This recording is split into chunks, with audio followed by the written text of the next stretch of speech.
Welcome to the Carmelite Quotes Podcast, where we share Carmelite wisdom to encourage and inspire. Today, as we commemorate the Carmelite martyrs of Compiègne, we will delve into the historical facts of their martyrdom and the profound act of consecration that rendered their deaths fruitful, contrasting these with the fiction inspired by their story. We are indebted to the vice postulator of the cause of canonization of the martyrs, Father Stéphane Marie Morgan, for all the careful detail that he's provided concerning the community, their life, and their holy death.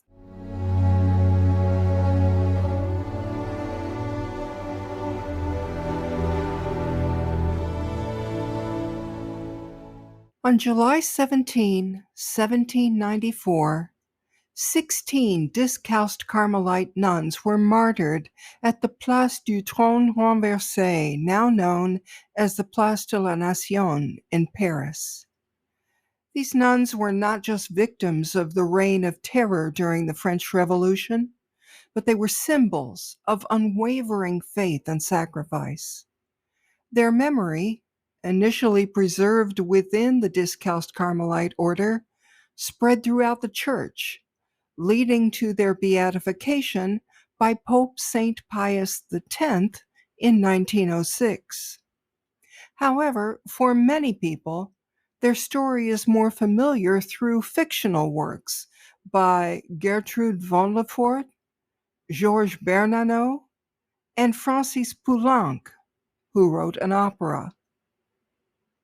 Gertrude von Lefort's novel, called The Song at the Scaffold, created the fictional character of Blanche de la Force, a young noblewoman who enters the Carmelite monastery seeking refuge from the chaos of the French Revolution.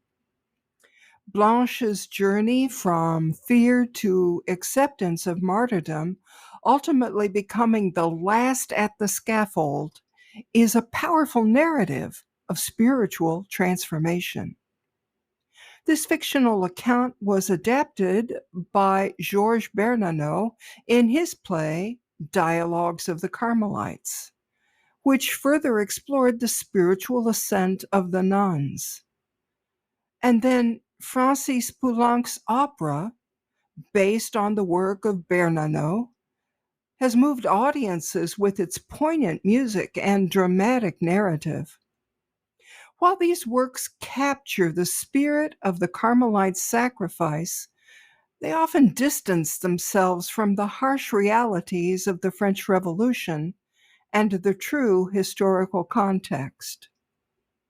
To reconnect with the true story of the Carmelite martyrs, we turn to historical documents and eyewitness accounts. One significant moment in their journey was the act of consecration proposed by Mother Teresa of St. Augustine in either September or October of 1792. As the revolution raged, she proposed that the community offer themselves as a holocaust to appease God's wrath and restore peace to the church and the state. Here's what she said. "It seems to me that since we entered the holy state of religious life only to carry out the work of our sanctification, this immolation of ourselves should be less costly to us." Despite the fear expressed by some of the older nuns, they all eventually embraced this act of consecration. We don't know the specific words of the act. They have not been recorded for history. But we know that this profound act of faith not only united them, but also rendered their deaths fruitful, as they offered them lives for peace and for the reconciliation of their country and the church.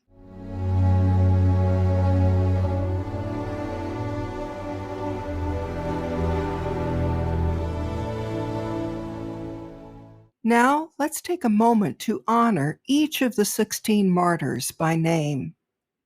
The list is arranged according to their age, and the names followed the Discalced Carmelite custom, which is to provide the religious name and title, followed by the sister's family name. It's also important to mention that there were 3 different roles in the Carmel of Compiègne. There were the choir nuns, lay sisters, and extern sisters. Choir nuns are dedicated to 2 hours of mental prayer, spiritual reading, chanting the divine office, and quiet work in their cells. Lay sisters assisted with the manual labor and the practical needs of the community. Extern sisters handled the external affairs of the monastery, such as making purchases or answering the door, and they basically interacted with the outside world. So we begin our list with Blessed Marie of Jesus Crucified, Pied-Court. She was 78 years old and served as a choir nun. Her companion in religious life, Blessed Charlotte of the Resurrection, Touré, was also a choir nun and 70 years of age. Moving down the list, we have Blessed Euphrasia of the Immaculate Conception, Brard, a 58-year-old choir nun. Following her is Blessed Julie Louise of Jesus, Chrétien de Naville, who was 52 years old. And we also have Blessed Teresa of the Heart of Mary, Anise, also 52. They were both choir nuns. Among the lay sisters, we remember Blessed Saint Martha Dufour, who was 52, and Blessed Marie of the Holy Spirit Roussel, aged 51. They supported the community through their hard work, much like Brother Lawrence of the Resurrection served in his community in Paris. The 2 externs were Blessed Catherine Soiron, aged 52, and she managed the external affairs of the monastery, along with another extern, Blessed Teresa Soiron, who was 46 years old, and they were not only fellow nuns, but also blood sisters. Blessed Teresa of St. Ignatius Trezel, a choir nun, was 51 years old. Blessed Henriette of Jesus de Coissy, aged 49, had served as both prioress in the past, and she served as novice mistress, making a significant impact on the community. Another one of the blesseds is Sister St. Louis Brideau. She was a 42-year-old choir nun who served as the sub-prioress. And the prioress, Blessed Teresa of St. Augustine, Lidouan, was 41 years old, and she led her sisters with fortitude as she guided the community, equipped with the grace of the office. Blessed Marie Henriette of Divine Providence, Pelra, was 34 years old, and she served as a choir nun.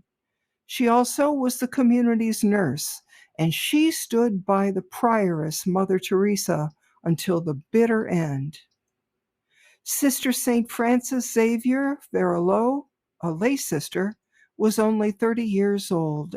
And lastly, we honor Blessed Constance Meunier, the youngest of the martyrs, who was only 29 years old. She was a novice to become a choir nun and is remembered as the proto-martyr of Discalced Carmelite nuns. She made her religious profession, which had been forbidden by law, at the foot of the scaffold. During the process of beatification, one witness remarked that Constance showed no fear as she was the first to climb the stairs leading to the guillotine. They said she looked like a queen going to receive her crown.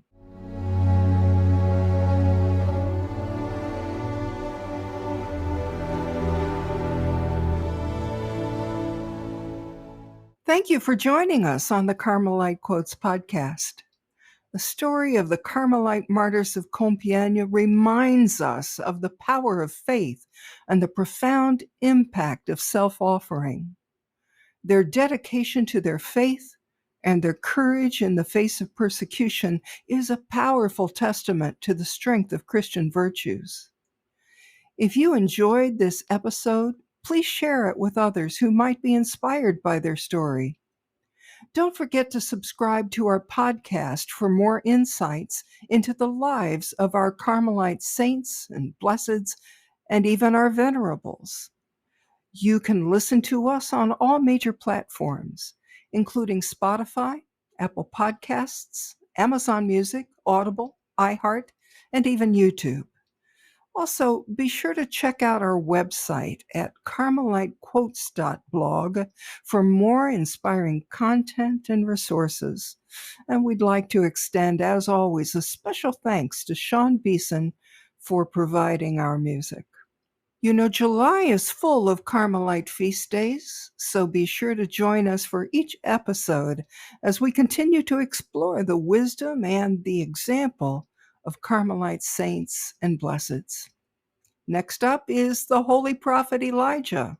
He is our spiritual father and guide, and his feast day is July 20th. So until then, may God keep you in his peace. Blessings from Carmel.